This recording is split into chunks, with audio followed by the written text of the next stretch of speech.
You've been an outspoken critic of what has taken place in Gaza, the genocide there. What do you make of the summit that is going to take place? And again, the fact that an indicted war criminal has just spoken at the United Nations here in New York and will be welcomed in Washington, D.C. by Donald Trump, as he has been by Democrats and Republicans. Well, I think Netanyahu spoke at the United Nations, but spoke to almost no one, right, as almost everyone left the room. Right.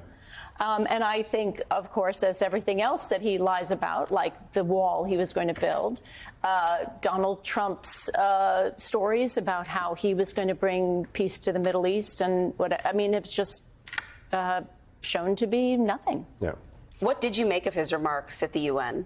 I thought there were just so many lies, I mean, I think what we're seeing now, we have these two things happening at the same time. One is that in some ways, sentiment against the genocide is greater than it's ever been. The UN has finally called the genocide a genocide. 150 nations have recognized the state of Israel. We have, so many. You mean the Palestinian state? Excuse me. I'm sorry. Yeah. Excuse me. Forgive me. Recognize the Palestinian state. And so many nations now pledging to refuse to sell any arms to Israel, including most notably Germany, which is the second biggest provider of weapons after the United States. And, dock workers in Italy have refused to let any arms come into their port, and they're convening France and Spain and Greece and Cyprus and Morocco, dock workers from all these places to say, none of our ports, how can we stop any arms to Israel? But by the same token, things in Gaza are more terrible than they have ever been, in terms of the starvation, in terms of,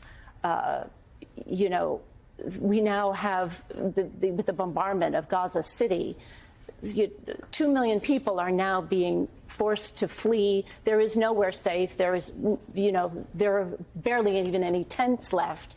And 2 million people are being forced into 3% of Gaza. And so, with the tremendous starvation, it's just something has to happen. Something has to change, because the world is finally coming around. But if we don't act soon, it's going to be too late. Well, you see that reflected in polling of Americans, yes, in how giving unfettered support to Israel has steadily eroded since the beginning of the Gaza war, because of in my belief, the proportionality of what has happened. And at this point, what is the goal there?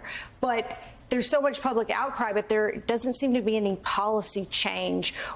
Also, part of that's Democrats. There's not much pressure there. What do you make of the lack of a Democratic response to Trump's unfettered support of Netanyahu?